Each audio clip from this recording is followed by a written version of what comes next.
Sekarang kita masuk ke pandangan Islam. Jadi eh, ada 3 istilah yang digunakan oleh para ulama. Sebenarnya 5 ya, tapi saya sebut di sini 3 saja. Nah, 3 istilah yang dipakai untuk ekstremisme. Istilah yang pertama itu adalah ghulu. Itu digunakan di dalam Al-Quran, di dalam surah An-Nisa dan dalam surah Al-Maidah. Kemudian istilah yang kedua dan ketiga, tasyaddud dan at-tanattu', itu istilah yang digunakan oleh Rasulullah dalam hadis. Jadi kita lihat ya, yang istilah pertama ghulu. Ini di surah An-Nisa ayat 171 Allah berfirman, "A'udzubillahi minasyaitonirrajim. Bismillahirrahmanirrahim. Ya ahlal kitab la taghlu fi dinikum wa la taqulu 'ala Allah illal haq." Wahai ahli kitab, jangan kalian melampaui batas dalam urusan agama kalian. Berarti jangan ekstrim dalam beragama. Dan jangan, kemudian Allah di sini langsung ke maksudnya, supaya ini apa, kalau jangan berlebih-lebihan dalam beragama, kemudian dijelaskan langsung ya di ayat yang sama, wala taqulu 'alallahi illal haq. Jangan mengatakan apapun terhadap Allah yang tidak benar. Sambungan ayat ini sebenarnya ya karena orang-orang Yahudi dan Nasrani, tadi ayat yang dibaca oleh imam, wa qalatil yahudu Uzair ibnullah. Orang Yahudi mengatakan Uzair itu anak Allah. Zaman Orde Baru dulu tahun 80-an ada kelompok di Indonesia, tapi udah dilarang itu ya, Children of God. Nah, kayak gitu. Jadi mengatakan bahwa Yesus itu anak Tuhan. Itu ekstremis. Jadi ini perspektif Al-Quran. Itu ekstremis. Itu adalah akidah, kepercayaan, keyakinan yang ekstremis. Menurut Al-Quran ya. Itu ekstrim. Maksudnya ekstrim mana? Itu berlebih-lebihan. Kenapa berlebih-lebihan? Dikatakan innamal masih ibnu Maryam Rasulullah. Karena sesungguhnya Isa, Yesus kata mereka, Nabi Isa alaihi salam itu adalah utusan Allah. Dia bukan anak Allah, bukan. Allah tidak beranak. Nah, maka mengatakan bahwa Allah adalah bapaknya Nabi Isa itu kurang ajar, itu ekstremis. Nah, di dalam hadis ya Rasulullah menggunakan juga istilah ini ya, ghulu. Dalam hadis riwayat Ibnu Majah diriwayatkan anna Nabi sallallahu alaihi wasallam, ini hadis dari Ibnu Abbas, qala ya ayyuhan nas iyyakum wal ghulu fid din fa inna ma ahlaka man kana qablakum al ghulu fid din. Rasulullah kata Ibnu Abbas itu berpesan, wahai manusia, jauhilah iyyakum. Nah, itu artinya awas, hati-hati. Berarti waspadalah ya. Waspadalah terhadap ekstremisme dalam beragama. Karena kata Rasulullah, umat-umat terdahulu itu binasa, celaka, kablangsak gara-gara mereka ekstrim dalam beragama, berlebih-lebihan dalam beragama.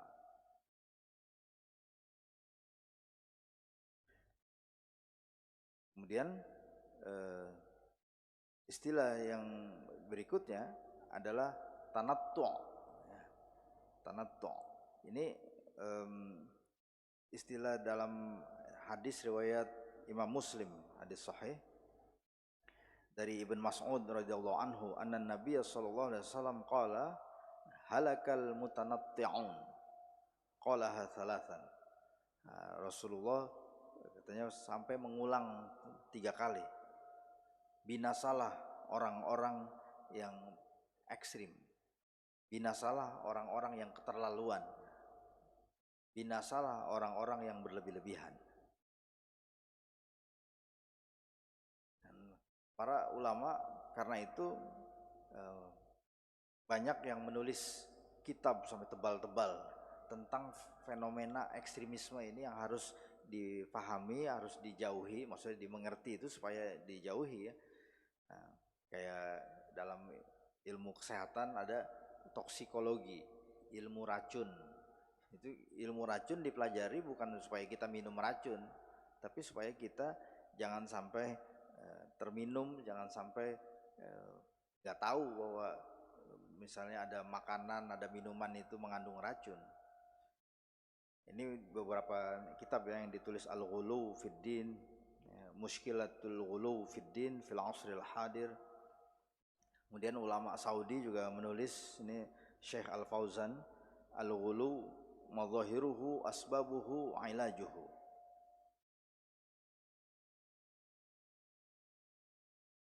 Ibnu Taimiyah rahimahullah memberikan definisi pengertian apa sih yang disebut berlebih-lebihan atau ekstrim dalam beragama itu. Kata beliau, al-ghuluwu mujawazatul haddi bi ayyuzada fi syai' fi hamdihi aw dhammihi ala ma yastahiqqu.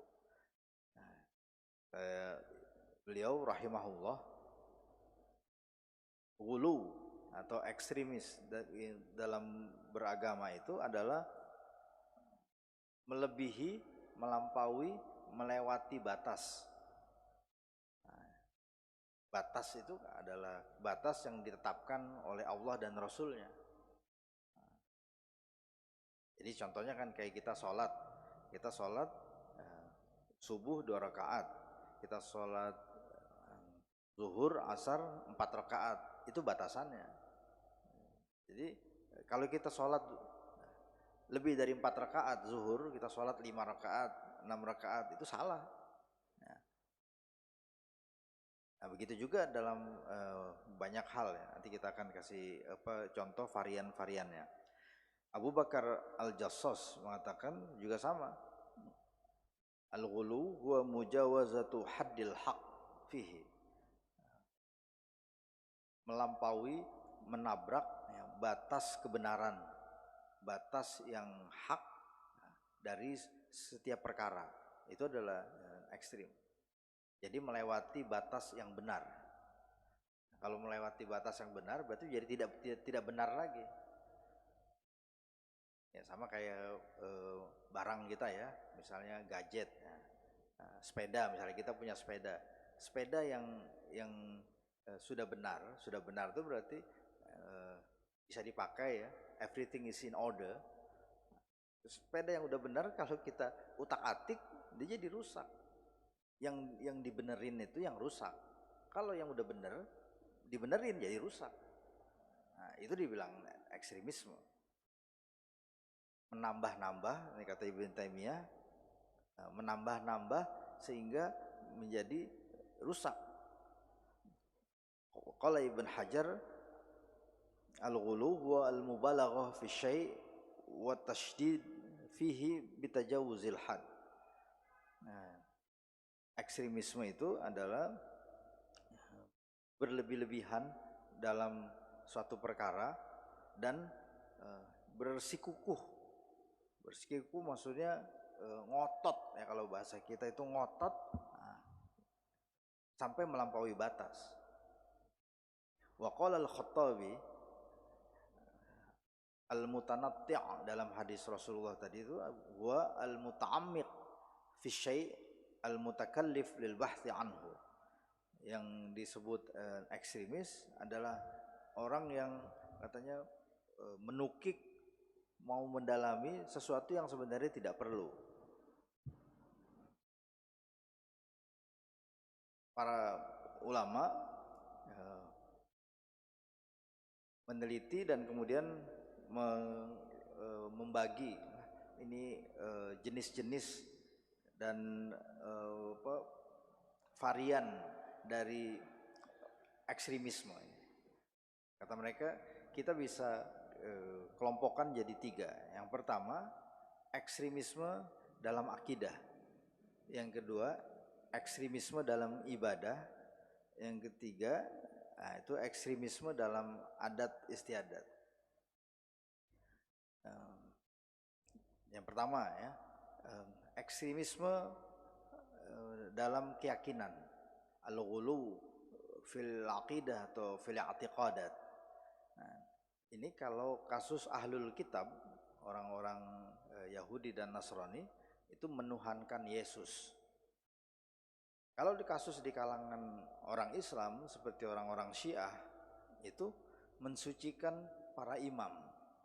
Ya, kata mereka mulai menyebut itu Imam Ali katanya.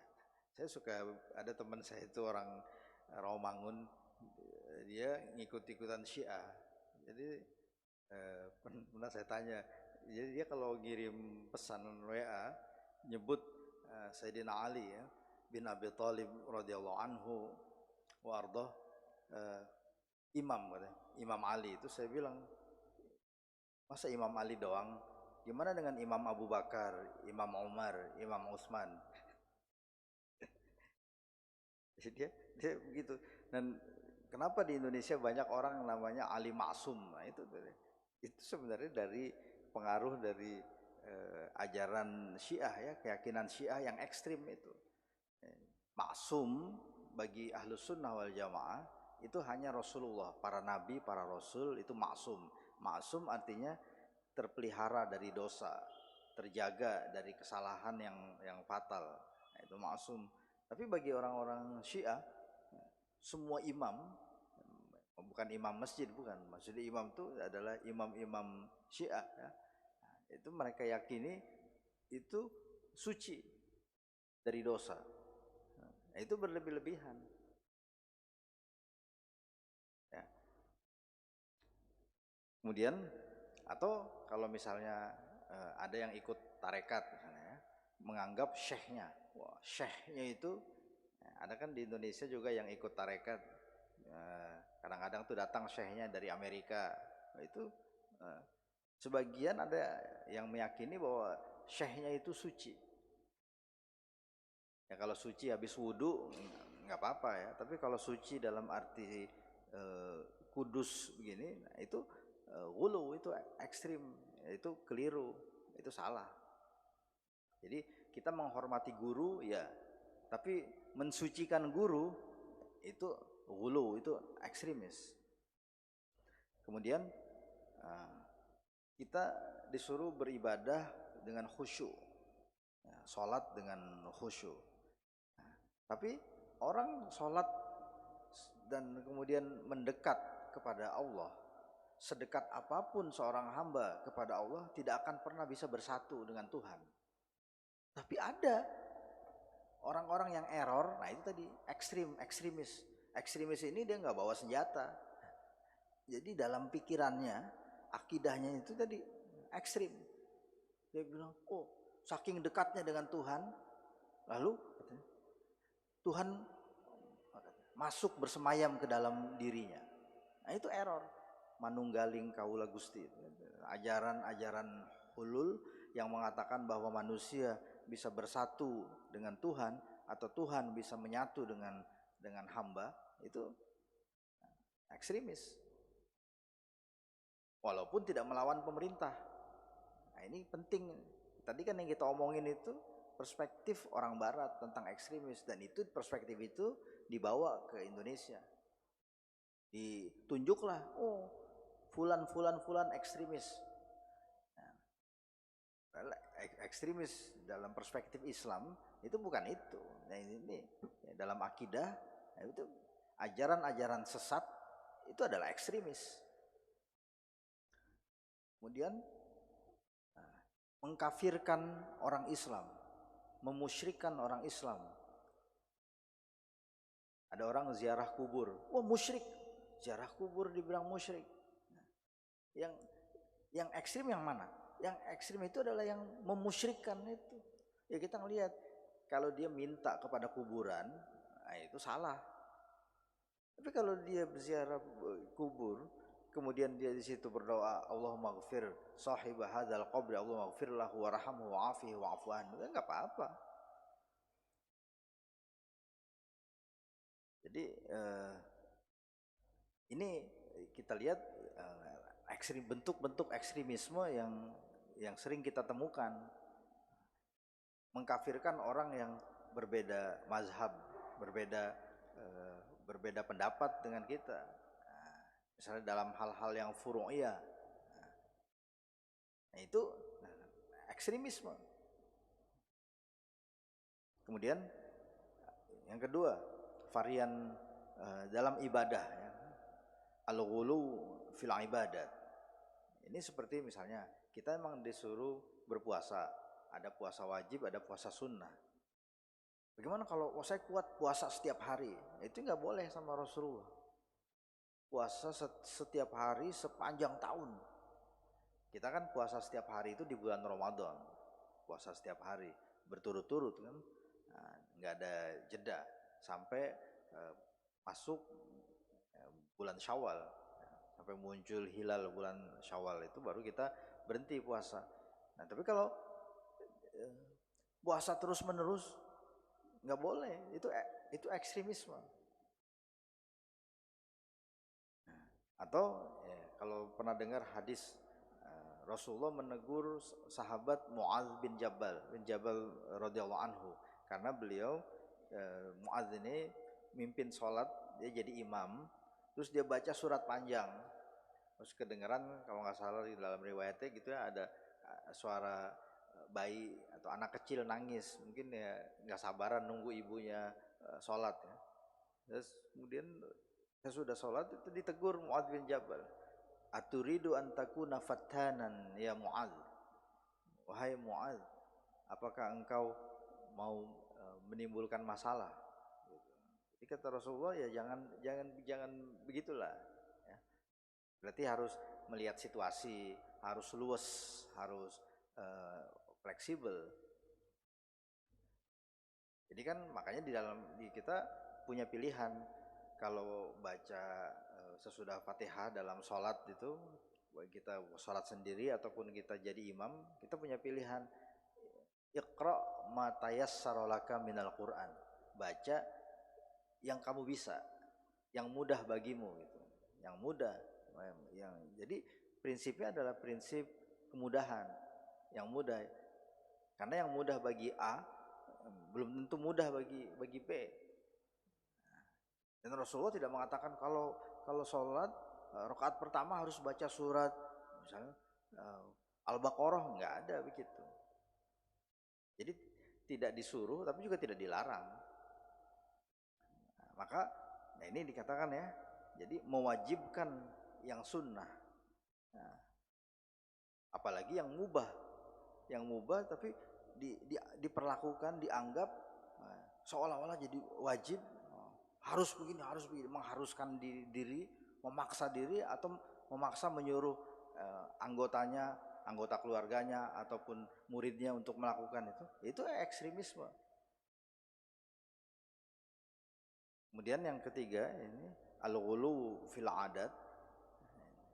Ini adalah adat, jadi adat yang sebenarnya terkait dengan agama, seperti nikah. Nikah itu ada syariatnya. Tapi kan ada adatnya juga. Nah, adat melamar, meminang, kemudian tentang mas kawinnya, ya, maharnya bagaimana. Nah, ini kadang-kadang adat lebih dahsyat daripada syariat. Syariatnya sederhana, adatnya ini yang luar biasa. Nah, itu ekstremisme. Itu ekstremisme di sekitar kita. Ekstremisme dalam mengadakan acara, jor-joran. Ekstremisme begitu. Itu yang harus kita kurangi, yang harus kita cermati.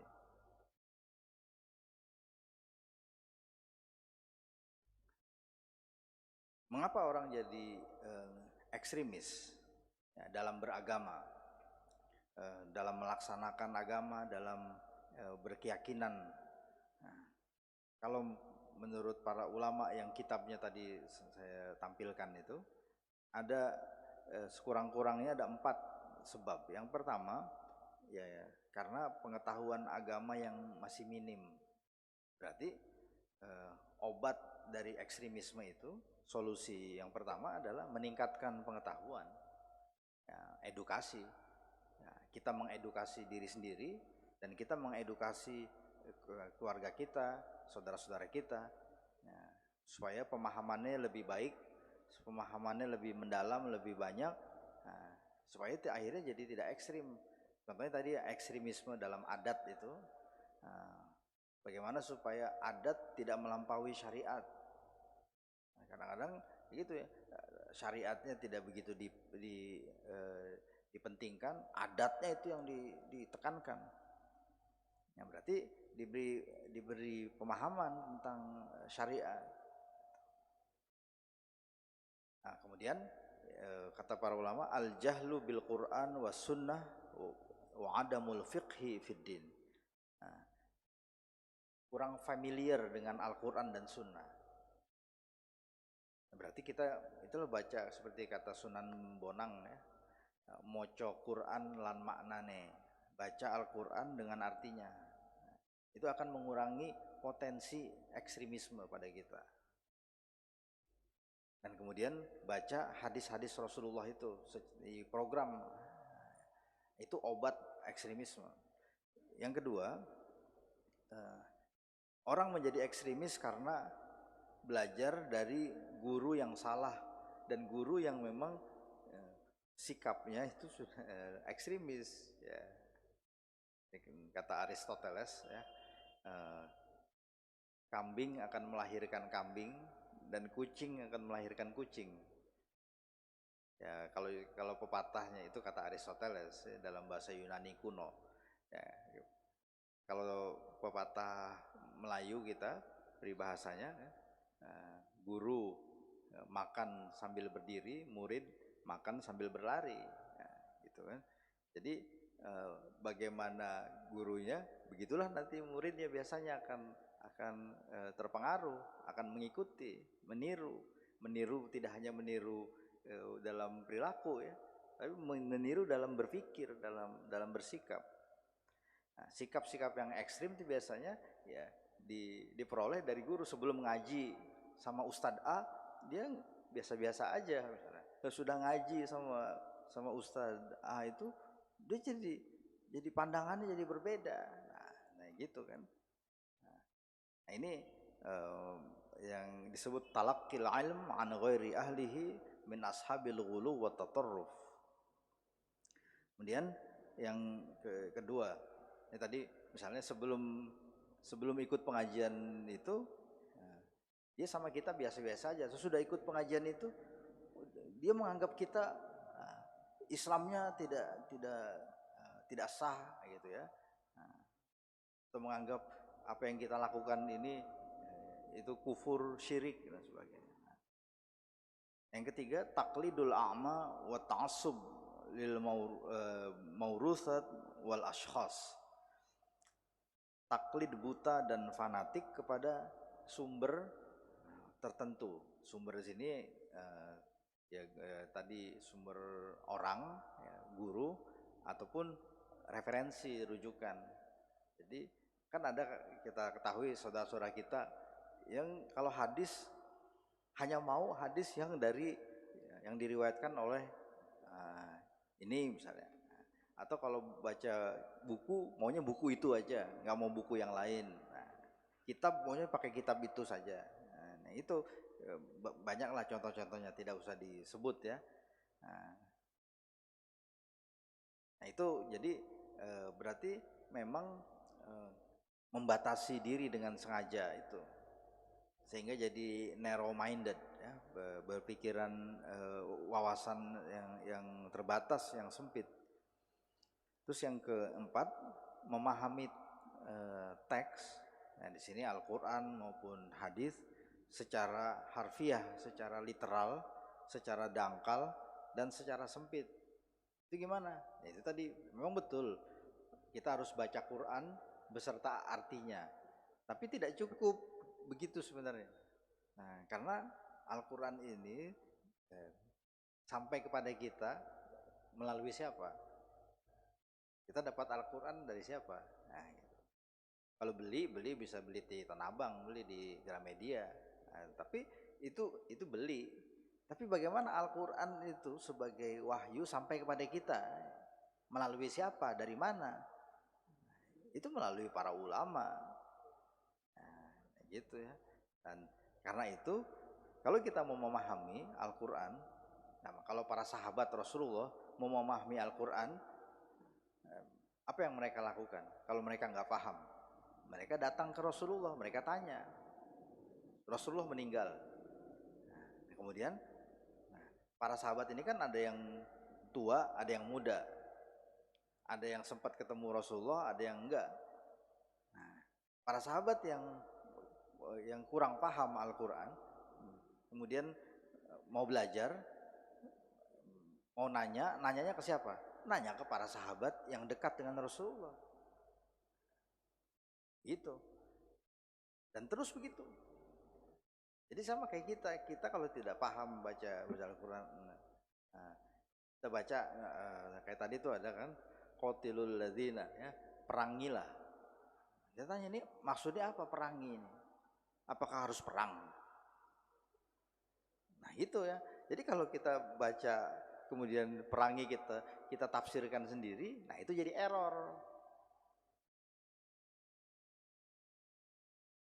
Jadi makanya penting kita harus belajar kepada ahlinya. Kita kalau memahami Al-Quran, nah, itu di samping baca artinya, kita baca tafsirnya, penjelasan dari para ulama. Nah, begitu. Dan kalau itu tidak dilakukan, nah, muncullah itu berbagai fenomena-fenomena yang kita lihat itu ya, mengkafirkan sesama orang Islam, kemudian melakukan tindakan-tindakan yang tidak dibolehkan. Syekh Yusuf Al-Qaradawi dan para ulama lainnya banyak sudah menjelaskan ini. Jadi apa yang saya paparkan sebenarnya adalah ringkasan dari kitab-kitab ini, Zahiratul Ghulu fit Takfir. Ini ekstremis, bersikap ekstrim, fenomena ekstremisme dalam mengkafirkan orang. Silatul Ghulu fit Takfir bil Jarimah. Hubungan ini antara ekstremisme dalam mengkafirkan orang dengan kejahatan. Kemudian ekstremisme dalam membid'ahkan orang, dikit-dikit bid'ah, dikit-dikit bid'ah. Itu juga sebenarnya berlebih-lebihan juga. Ini sudah ada kitabnya, Tahdzir min fitnatil ghulu fit tabdi'.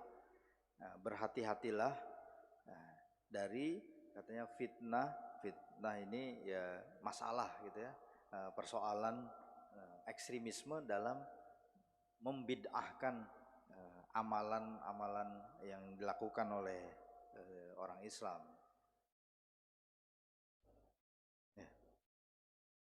Nah, ini yang berkaitan tadi dengan sikap ekstremisme itu sangat erat kaitannya dengan pendidikan dan juga dengan pengajian.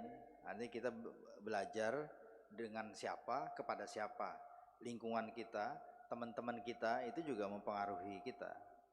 Ini yang dijelaskan oleh kitab ini ya, At-Tarbiyah 'alal Ghulu dengan tafkih Thaqafatil Ghulu. Nah, terakhir ini dari Syekh Fauzan, beliau mengatakan ini mengutip sebenarnya Ibnu Qayyim ya, di bawahnya di paragraf sesudahnya. Ini beliau mengatakan innal lisyaitani madkhalaini 'alal muslim yanfudhu minhuma liighwaihi. Ada dua pintu masuk setan. Pintu masuk setan mengobrak-abrik, menyesatkan, mencelakakan orang beriman. fa idza kana min ahli al-ma'asi wal fusuq zuyyina lahu hadhihi syahwat wa awqa'ahu fi habailiha liyabqa ba'idan an tariqil haqq wal huda alladzi ma in tamassaka bihi naja wa man dhalla anhu halaka. Pintu masuk yang pertama itu digunakan setan untuk orang-orang yang memang cenderung pada maksiat. Kata Roma Irama cenderung pada yang enak-enak. Syahwat itu artinya yang enak-enak. Nah itu pintu masuk setan. Jadi udah enaknya bagaimana? Jadi dalam hidup ini membuat pilihan adalah pilihan yang enak. Pilihan bukan pilihan yang sulit, tapi pilihan yang gampang. Nah, pintu masuk yang kedua adalah pintu masuk wa idza kana al-muslim min ahli al-ibadah was-shalah zuyyina lahu al-ghulu wal ifrat li yufsid alaihi dinahu wa yukhrijahu min wasatiyatil Islam wa samahatihi. Pintu masuk yang kedua melalui ekstremisme, berlebih-lebihan dalam ibadah dan dalam melakukan amal-amal soleh. Itu juga pintu masuk setan yang kedua. Maka kemudian beliau tutup dengan firman Allah, wa man adallu mimman ittaba'a hawahu bighairi hudan minallah. Dan siapa yang mengikuti hawa nafsunya, mengikuti kehendak dirinya, artinya ya semaunya saja gitu ya, semau dirinya, berarti tidak mengikuti petunjuk yang benar. Diberikan hidayah dan taufik ya, untuk bisa melihat yang benar itu benar dan yang salah itu salah, dan bisa menghindarinya, bisa mengikuti yang benar dan menghindari yang batil, yang salah. Dan mudah-mudahan kita dan keluarga kita, saudara-saudara kita semua dijaga, dilindungi oleh Allah dari segala macam bentuk ekstremisme dalam akidah, dalam ibadah, dalam adah. Terima kasih. Hadanallahu wa iyyakum wa bihi